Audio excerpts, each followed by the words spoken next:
السلام علیکم ناظرین، میں ہوں جمال یعقوب جعفری اور آپ دیکھ رہے ہیں میرا یوٹیوب ڈیجیٹل چینل۔ ناظرین، آج ہم لوگ بات کریں گے کہ 16ویں قومی اسمبلی کا افتتاحی اجلاس ہوا اور اس اجلاس میں کچھ ایسے واقعات ہوئے جو واقعات نہیں ہونے چاہیے تھے اور جن پہ بڑا افسوس بھی ہے، اور دیکھنے کو جو ملا اس پہ دکھ بھی بہت ہو رہا ہے کہ آخر ایسا ہوا کیوں۔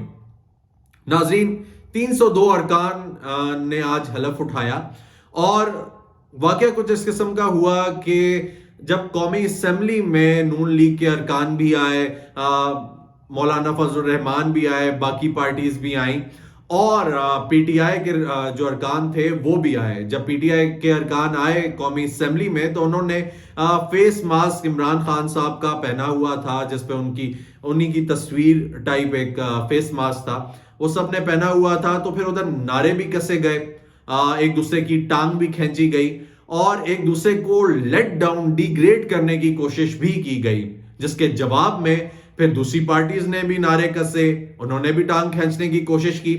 ناظرین، افتتاحی اجلاس تھا، پہلا اجلاس تھا، امید یہ کی جا رہی تھی کہ کوئی تبدیلی آئے گی، کوئی چینج ہوگی، جمہوری نظام، پارلیمانی نظام آگے بڑھے گا، طریقے سے چلے گا، کیونکہ یہ لوگ جتنے ہیں یہ سارے اب ملک کے بارے میں سوچ رہے ہیں۔ انہوں نے یہی نعرہ لگایا کہ سیاسی استحکام آئے گا تو پھر معاشی استحکام آئے گا۔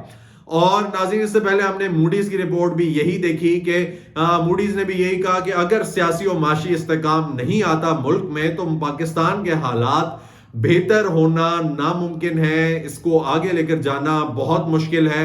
اور اگر اوورآل یہ بھی نوٹس کیا جائے کہ آئی ایم ایف کی جائزہ کمیٹی نے تبھی آنا ہے جب یہاں پہ سیاسی استحکام آئے گا۔ اب سیاسی استحکام نہیں ہے تو پھر ظاہر سی بات ہے وہ تیسری قسط ریلیز نہیں کریں گے، نیا جو کانٹریکٹ ہے $6 ارب کا وہ بھی نہیں ہونے جا رہا۔ تو ناظرین، واقعہ کچھ اس طریقے سے ہوا کہ جب ارکان قومی اسمبلی میں آئے تو کچھ لوگوں نے وہ جو فیس ماسک پہنے ہوئے تھے پاکستان تحریک انصاف کے، عمران خان کے شکل کے، ان میں سے ایک شخص نے فیس ماسک اتار کے نون لیگ کی جانب پھینکا۔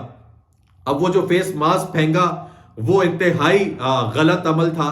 پارلیمان میں آپ بیٹھے ہوئے ہیں، پارلیمانی طور طریقے اپنائیں، کیوں آپ نے اتار کے وہ فیس ماسک پھینکا؟ اور وہ گیا ٹورڈز نواز شریف صاحب۔ تو ناظرین، اس کو اپریشیٹ نہیں کیا گیا نون لیگ کی جانب سے۔ پھر انہوں نے بھی جوابی نعرے کسے، انہوں نے بھی گھڑی چور کے نعرے لگائے، انہوں نے مینڈیٹ چور کے نعرے لگائے۔ چور ہوتا رہا ناظرین، جو امید نہیں تھی۔ یہ ہلڑ بازی، یہ ہنگامہ آرائی، یہ طریقے، یہ طور طریقے، یہ ایکسیپٹیبل نہیں ہے، جمہوریت میں ایکسیپٹیبل نہیں ہے، پاکستان کے لیے ایکسیپٹیبل نہیں ہے۔ اگر یہی معاملات رہے تو پھر آگے کیا ہوگا ناظرین؟ دوسری جانب مصطفیٰ کمال صاحب کی آڈیو لیک ہوئی اور آڈیو لیک کی انہوں نے تصدیق بھی کر دی۔ ناظرین، وفاقی حکومت بننے سے پہلے ہی مشکلات کا شکار ہو گئی اور جس کا پہلا ممکنہ ثبوت بھی سامنے آ گیا۔ متحدہ قومی موومنٹ کے پاکستان کے سینئر رہنما مصطفیٰ کمال نے سوشل میڈیا پر رابطہ کمیٹی کی آڈیو لیک میں اپنی اصلی ہونے کی تصدیق کر دی۔ وہ مان گئے کہ یہ میری اپنی اصلی آڈیو ہے۔ سوشل میڈیا پہ لیک آڈیو میں مصطفیٰ کمال یہ کہتے سنائی دے رہے ہیں کہ نون لیگ سے مذاکرات کے لیے پہنچے تو ایسے لگا کہ بن بلائے پہنچ گئے ہیں، جیسے کسی نے بلایا نہیں ہے، ہم نے دروازہ کھٹکھٹایا اور ہم لوگ اندر چلے گئے۔ انہوں نے مزید کہا کہ نون لیگ نے پیپلز پارٹی سے مذاکرات پر اعتماد میں نہیں لیا، الٹا یہ کہا کہ پیپلز پارٹی کہتی ہے ایم کیو ایم کا مینڈیٹ 100% جعلی ہے، اس لیے ایم کیو ایم سے بات کرنے کی ضرورت نہیں۔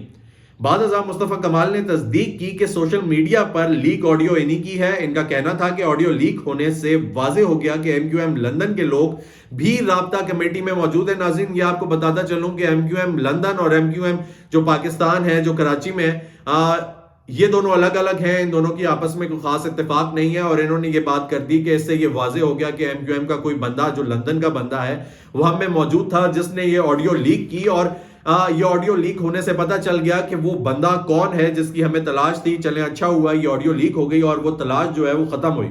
خیال رہے کہ گزشتہ دنوں حکومت سازی کے لیے مسلم لیگ نون اور متحدہ قومی موومنٹ کے درمیان مذاکرات کی نئے دور ہوئے اور مصطفیٰ کمال بھی ایم کیو ایم وقت میں شامل تھے. جبکہ دوسری جانب گورنر سندھ اور ایم کیو ایم رہنما کامران ٹیسوری کا مبینہ آڈیو بھی منظر عام پر آ گئی، جس میں گورنر سندھ یہ کہہ رہے ہیں کہ کچھ ملے بھی نہ اور حکومت کا حصہ بھی بن جائیں، یہ تو کوئی فیئر ڈیل نہیں ہے، یہ تو پھر کوئی معاملات طے ہونے والے نہیں ہیں، تو حشر بھی برا ہوگا اور ملے گا بھی کچھ نہیں.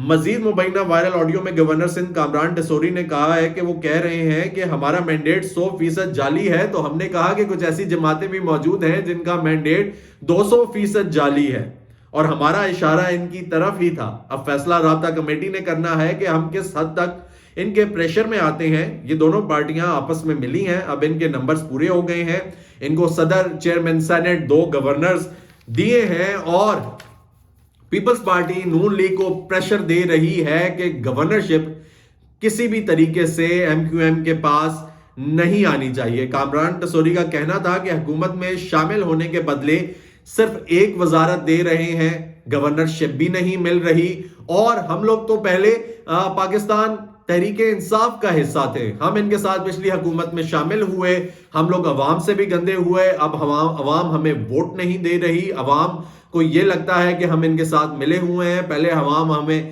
پسند کرتی تھی، عوام کو یہ لگتا تھا کہ ایم کیو ایم ہماری بات کرتی ہے، لیکن اب عوام نے ہمیں ریجیکٹ کر دیا انہی لوگوں کی وجہ سے. ہمیں فائدہ بھی کچھ نہیں ہے، گورنرشپ بھی نہیں مل رہی، ایک وزارت کے بدلے ہم لوگ یہ کیوں لیں.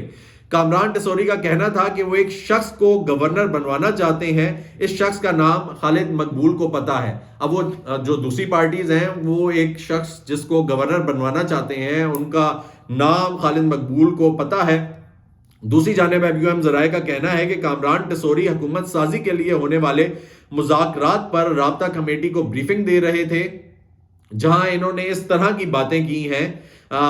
ذرائع کے مطابق، ناظرین اصل میں یہ بریفنگ چل رہی تھی، یہ آڈیو لیک نہیں تھی، انہوں نے یہ چیز مینشن کر دی کہ یہ رابطہ کمیٹی کو بریفنگ دے رہے تھے جس سے یہ آڈیو ریکارڈ ہوئی، باہر نکلی، لوگوں نے کہا یہ آڈیو لیک ہو گئی. یہ بڑی جنرلائز قسم کی بات ہے اور انہوں نے کہا کہ اس قسم کی آڈیوز ہمارے پاس سے لیک نہیں ہوتی. ذرائع کے مطابق گورنر سندھ کے معاملے پر پی پی، نون لیگ اور ایم کیو ایم میں تحفظات ہیں. کچھ لوگ چاہتے ہیں گورنر سندھ کراچی کی سیاسی جو گورنر سندھ ہے وہ کراچی کی کوئی سیاسی شخصیت ہو لیکن اس کا تعلق ایم کیو ایم سے نہ ہو. اس حوالے سے دونوں جماعتوں نے ایم کیو ایم کو آگاہ کر دیا. ناظرین اب یہ جو سیاسی کھینچا تانی ہے، دوسری جانب ہمیں یہ دیکھنے کو مل رہی ہے سیاسی استحکام نہیں آ رہا، سٹیبل نہیں ہو رہی حکومت، جمہوریت سٹیبل نہیں ہو رہی، تو پھر معاشی کیسے آئے گا؟ ان ساری پارٹیز کو یہ چاہیے کہ اب بیٹھ جائیں، خدارہ اب بیٹھ جائیں، اور پاکستان تحریک انصاف کو بھی چاہیے اب آپ اگر اپوزیشن میں آ گئے ہیں تو اپوزیشن ایک سٹرونگ پوزیشن ہے، اپوزیشن چاہتی ہے تو حکومت چلتی ہے، اپوزیشن پریشرائز حکومت کو نہیں کرتی تو حکومت کام نہیں کرتی. اپوزیشن بہت سٹرونگ پوزیشن ہوتی ہے. آپ کے پاس کے پی میں حکومت ہے، سینٹرل میں آپ کے پاس اپوزیشن ہے، اپوزیشن میں آپ سٹرونگ ہیں تو پھر کیوں اس قسم کے نعرے بازیاں، اس قسم کی حرکات و سکنات کیوں اپنا رہے ہیں، کیوں جمہوریت کو نقصان پہنچا رہے ہیں؟ دوسری جانب عمران خان صاحب نے آئی ایم ایف کو خط بھی لکھ دیا ہے، تو اگر اوور آل دیکھا جائے تو اس خط کا بھی ڈیفینیٹلی کوئی نہ کوئی رسپانس تو آئے گا. اگر نہیں بھی آتا تو اوور آل امیج پہ، انٹرنیشنل امیج جو ہے وہ خراب تو ہوگا. تو اگر خان صاحب بھی اب سٹرونگ پوزیشن میں، پاکستان تحریک انصاف بھی سٹرونگ پوزیشن میں ہے، حکومت بھی سٹرونگ پوزیشن میں، مل کے چلیں، 5 سال چلائیں اس حکومت کو، ملک کو سٹیبل کریں، سیاست کو سٹیبل کریں، معیشت کو سٹیبل کریں. جب اس میں استحکام آ جائے گا تو پھر یہ جب سب مستحکم ہو گیا تو پھر آپ نے جو مرضی ہے کرنا ہے کریں، پھر آپ لوگوں کی یہ باتیں جو ہیں یہ ایکسیپٹیبل ہوں گی. لیکن اگر یہ نہیں ہوا تو پھر عوامی فلاح کی بات تو نہیں ہوگی. عوامی فلاح جو ہے وہ تبھی ہوگی کہ جب یہ سارے مل کے اس چیز کو سوچیں گے. دوسری جانب خواجہ آصف نے نعرے بازی کی، ٹھیک ہے. اور ایک اور چیز ناظرین آپ کو واضح کرتا چلوں کہ اس اجلاس کے بعد ایک چیز سامنے آ گئی ہے کہ وفاقی وزیر خزانہ، جو وزیر خزانہ ہوں گے وہ اسحاق ڈار صاحب ہی ہوں گے، ان کا نام سامنے آ گیا ہے. تو یہ چیز ہمیں پہلے بھی دیکھنے کو ملی، پہلے بھی اسحاق ڈار صاحب نے سنبھالا نظام کو اور جس طریقے سے سنبھالا وہ بھی دیکھنے کو ہمیں ملا. اب پتہ نہیں وہ کیسے سنبھالیں گے. اب امید اور دعا کی جا سکتی ہے کہ وہ کچھ بہتر کر لیں. اب اگر نام حکومت سامنے لے آئی ہے تو اسحاق ڈار صاحب پلیز کچھ معیشت کا کریں، اور دوسری جانب اپوزیشن پلیز پارلیمانی طریقہ استعمال کریں. پارلیمانی طریقے سے ہی جمہوریت آگے بڑھے گی، ملک عوام کی فلاح ہوگی، ادروائز بہت مشکل ہے. اگر آپ نے چینل سبسکرائب نہیں کیا پلیز سبسکرائب کریں، بیل آئیکن کو پریس کریں تاکہ آنے والے نوٹیفیکیشنز بآسانی آپ تک پہنچ سکیں. اپنا خیال رکھیں.